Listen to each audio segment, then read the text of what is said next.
segunda carta a los Corintios fue escrita por el apóstol Pablo alrededor del año 55 y 57 después de Yeshua. Poco después de la primera carta a los Corintios. En esta carta Pablo se dirige a la iglesia de Corintios para defender su apostolado, también para exhortar a la unidad y para animarlos o animar a los creyentes a vivir en santidad y generosidad. La carta es muy personal y emocional, las luchas y sufrimientos de Pablo en su ministerio. Vamos entonces a ver un desglose, como yo le llamo, ¿verdad?, a la segunda carta de Pablo a los Corintios. Introducción y consuelo en la aflicción. Eso lo vamos a encontrar en el capítulo 1, ¿verdad?, de la segunda carta a los Corintios. Pablo inicia con una salutación y bendición. Enfatiza cómo Dios consuela a su pueblo en medio de tribulaciones, y explica también que sus sufrimientos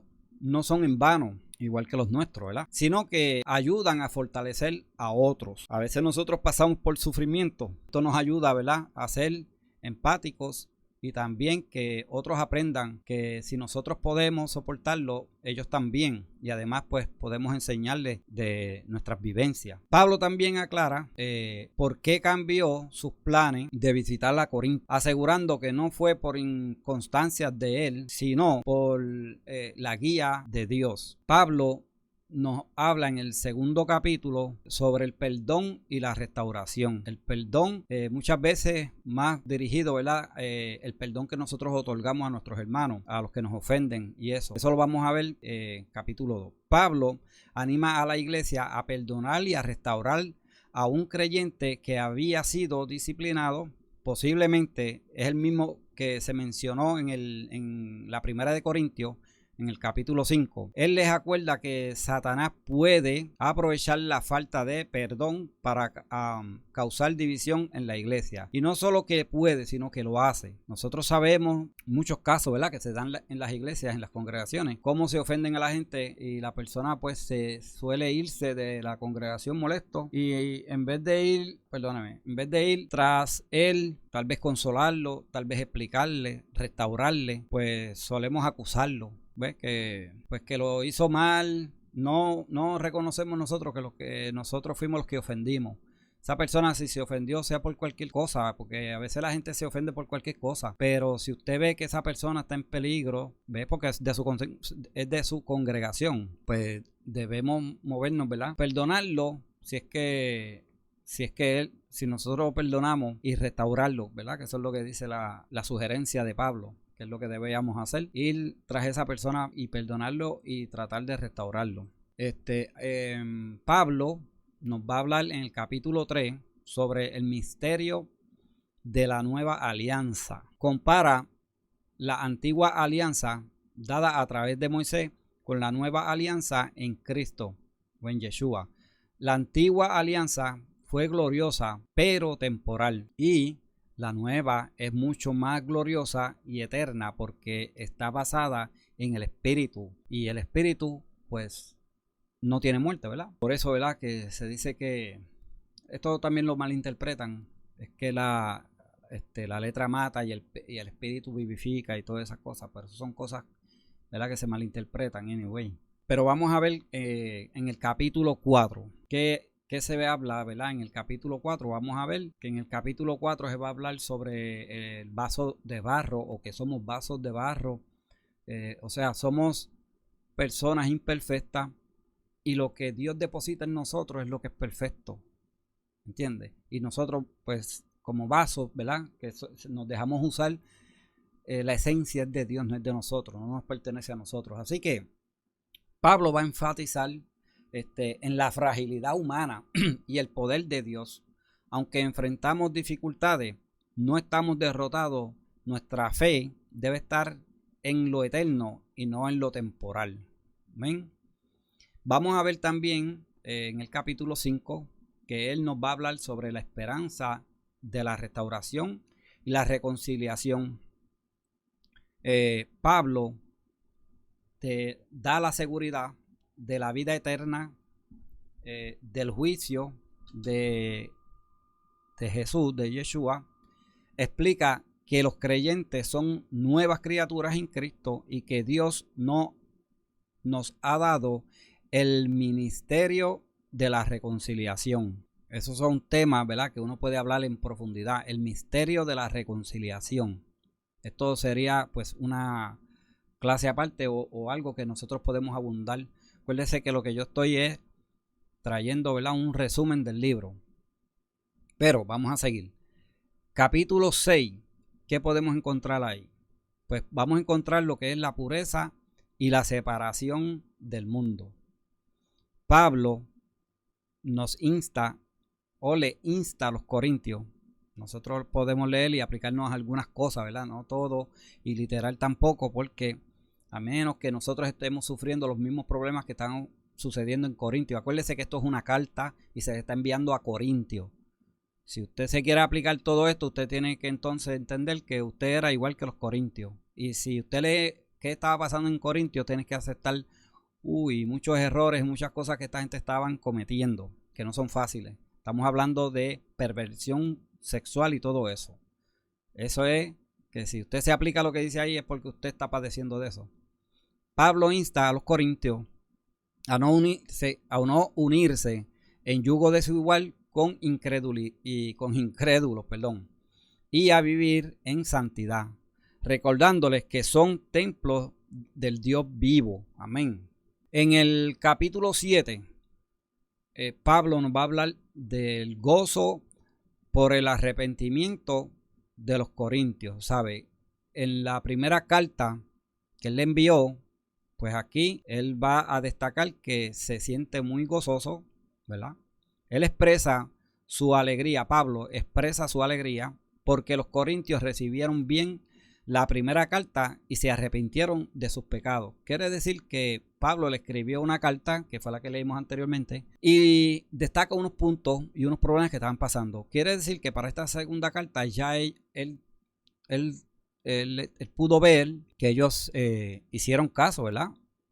Uno da un consejo y la persona pues decide si coge el consejo o no, ¿verdad? Uno no puede obligarlo. Pero Pablo da a entender aquí que sí, que escucharon y está bien gozoso por eso. Se arrepintieron de los pecados que están cometiendo, eran pecados sexuales. Por eso yo le digo, si usted se aplica bien esta carta, primero verifique a quién y por qué se estaba enviando esta primera y segunda carta a los corintios y cuál era el problema que estaba pasando en Corintios. Y lo que estaba pasando en Corintios no necesariamente es lo que está pasando en Éfeso. ¿Ve? A diferentes cartas que él escribió. Acuérdate que él escribió 13 cartas. Vamos a ver entonces que para el capítulo 8 y 9 se va a hablar de la generosidad cristiana. Yo hago muecas cuando leo estas cosas, ¿verdad?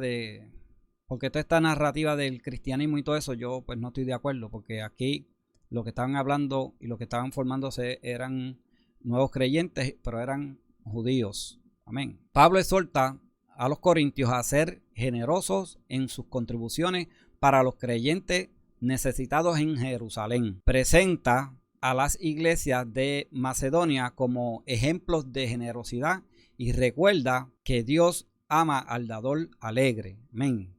Así que este versículo no es para adaptarlo a hoy en día, a ver, ¿verdad?, cómo le sacamos más dinero a la gente, porque aparentemente, ¿verdad?, si la gente necesitaba ayuda, aparentemente era solamente en Jerusalén y los demás no necesitaban ayuda, porque ahí habla de los necesitados en Jerusalén.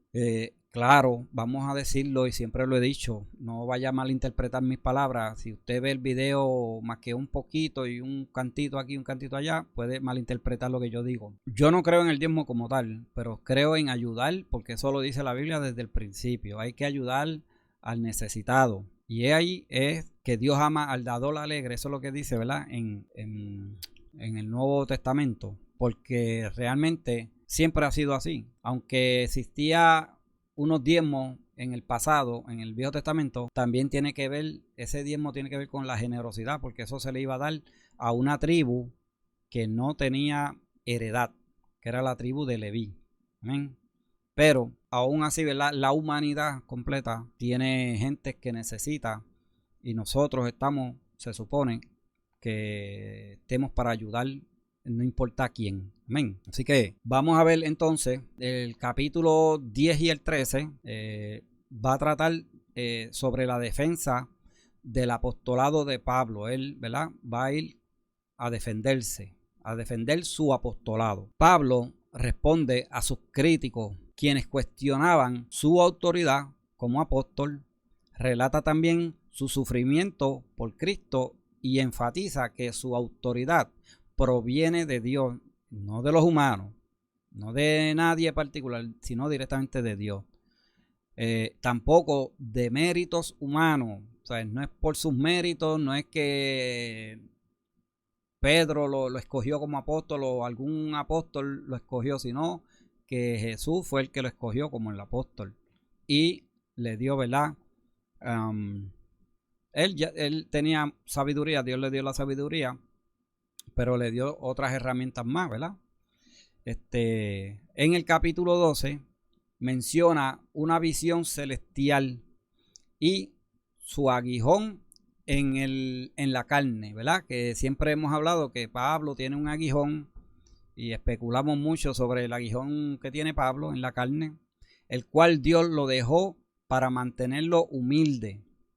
Termina exhortando a los corintios a examinar su fe y vivir en armonía. Podemos encontrar los temas principales de Corintios. Número 1, el consuelo de Dios en el sufrimiento. Esto es uno de los temas principales. Segundo, el ministerio de la reconciliación. Tercero, la importancia de la generosidad. Cuarto, la defensa del ministerio apostólico. Y quinto, el llamado a la pureza y la santidad. Estos son los temas que encontramos, o temas principales que vamos a encontrar en la segunda carta a los Corintios. Esta carta nos enseña que el verdadero ministerio cristiano implica sacrificio, confianza en Dios y una vida de integridad y de amor. Y con esto concluimos la segunda carta a los Corintios. Amén. Así que el Eterno les continúe bendiciendo. Bueno, en esta noche quiero hablarte de un tema que tiene que ver con el miércoles de ceniza. ¿Por qué?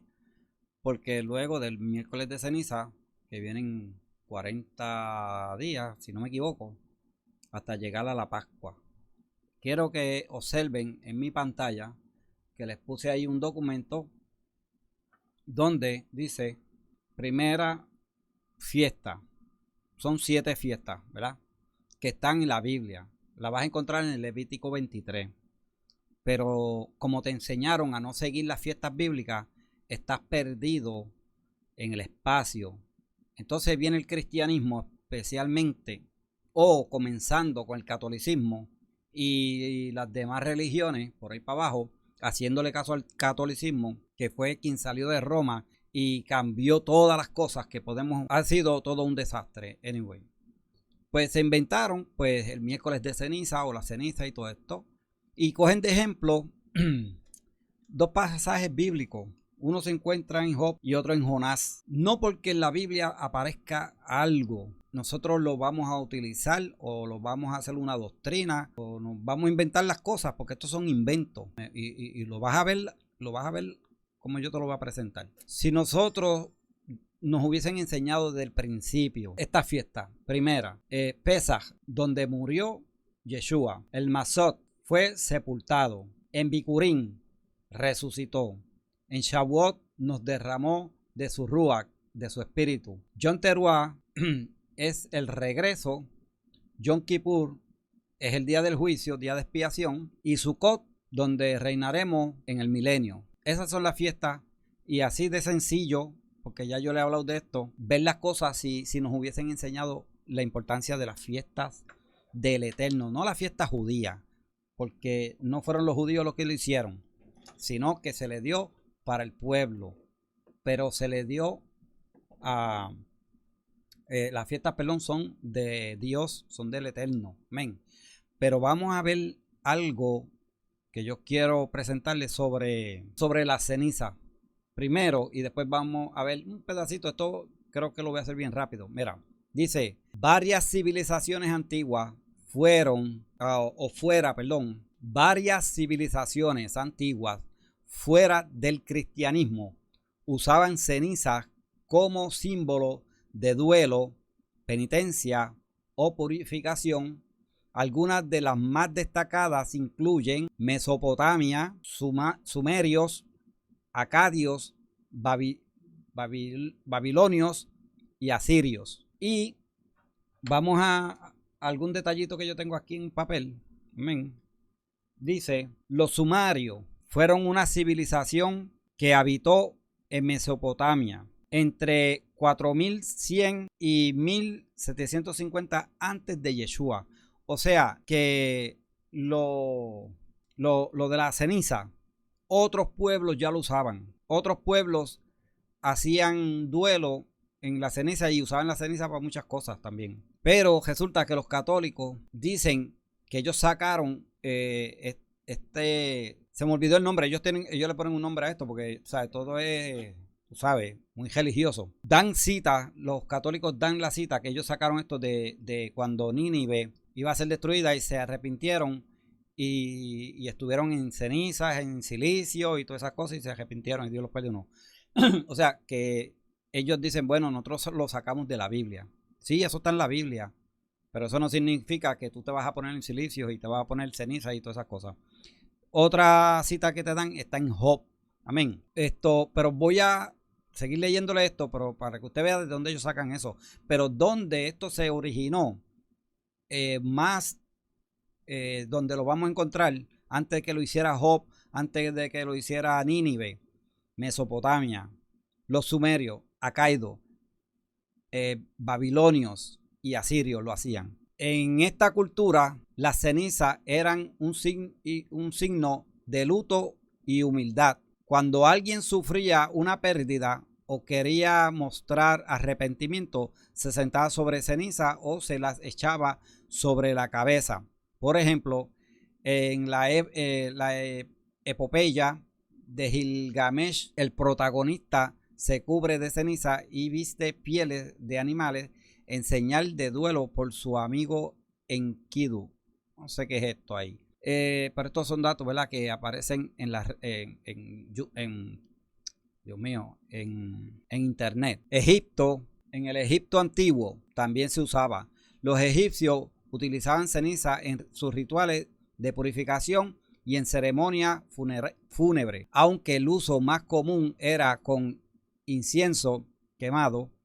Hay registros de que ciertos sacerdotes se cubrían con cenizas durante rituales de luto o preparación espiritual. Grecia y Roma. En la Grecia clásica, los dolientes a menudo se cubrían de polvo o ceniza para expresar su dolor por la muerte de un ser querido. En la Ilíada de Homero, Aquiles se unta de ceniza tras la muerte de Patroclo. En Roma, las cenizas también estaban asociadas con la penitencia y el duelo, y algunos sacerdotes las usaban en rituales de purificación. Hinduismo y budismo. El hinduismo, las cenizas sagradas Vibhuti se usan como un símbolo de renuncia a lo material y como protección espiritual.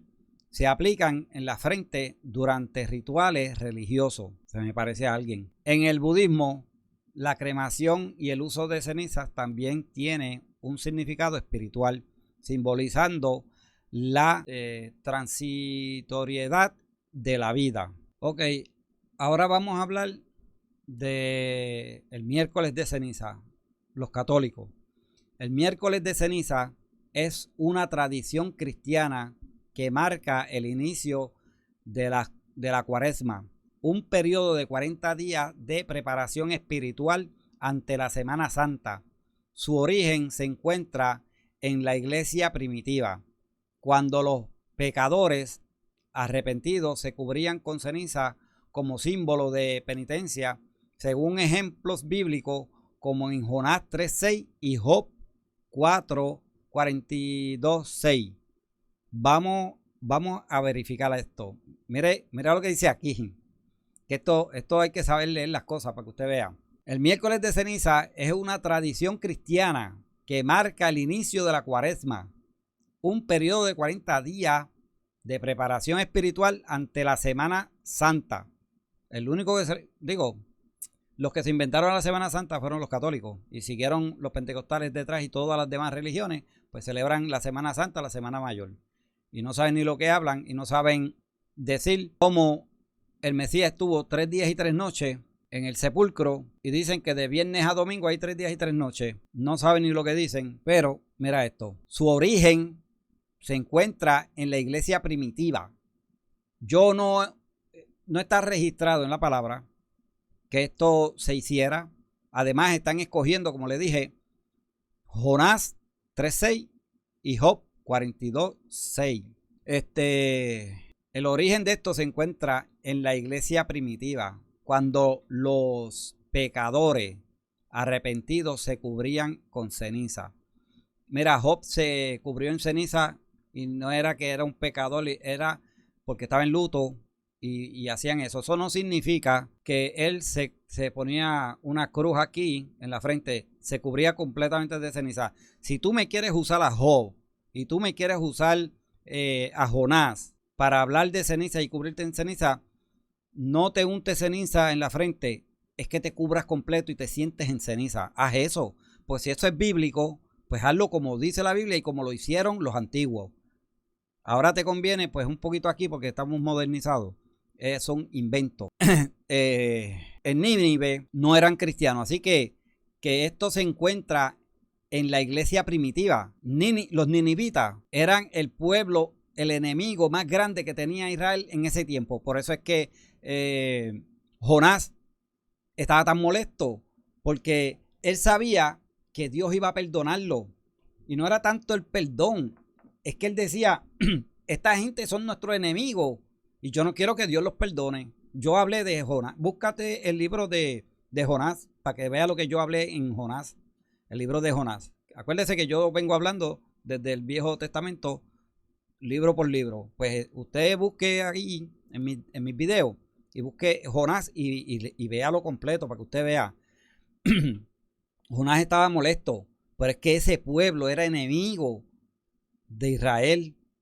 Y él estaba bien molesto porque sabía, perdón, que Dios lo iba a perdonar y Dios lo perdonó. Entonces, quiere decir que Nínive se compara con la iglesia primitiva, porque ahí dice que su origen se encuentra en la iglesia primitiva y te da ejemplos como el de Jonás y el de Job. Jonás 3:16. Vamos a buscarlo en la Biblia. Jonás 3:16. 3:16. Esto está mal.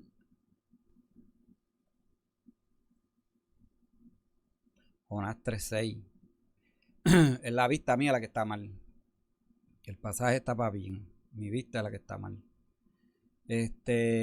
Jonás 3:6. Yo lo tenía por aquí. Y los hombres de Nínive creyeron a Dios y proclamaron ayuno y se vistieron de cilicio desde el mayor hasta el menor de ellos. Los ninivitas se arrepintieron y la noticia se repitieron y llegó la noticia hasta el rey de Nínive y se levantó en su silla y se despojó de sus vestidos y se cubrió de cilicio y se sentó sobre ceniza. Nínive se arrepintió, Dios los perdonó, pero luego más adelante, si usted sigue con la historia, va a notar que Nínive fue destruida. Así que si usted se pone en ceniza porque Nínive se puso en ceniza, Nínive eran paganos, de hecho era un pueblo que era enemigo de Israel. Con todo y eso, es Dios quien los quiere perdonar, pero es Jonás el que no quiere.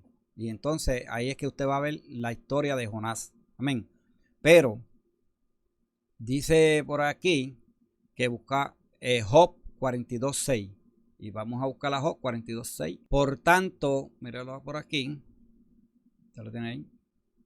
Por tanto, me aborrezco y me arrepiento en polvo y en ceniza. Y también lo tenemos que habla de las cenizas. Job, déjame buscarlo por aquí. Espérate, si yo lo escribí. No lo escribí. No lo tengo escrito. No es correcto. Porque no importa que algo aparezca en la Biblia, usted lo va a utilizar como doctrina, ya se lo he dicho. Y ya usted ve, mira, los inventos que se forman porque alguien se sentó en ceniza y ya viene una religión y lo pone. Todo esto es paganismo. porque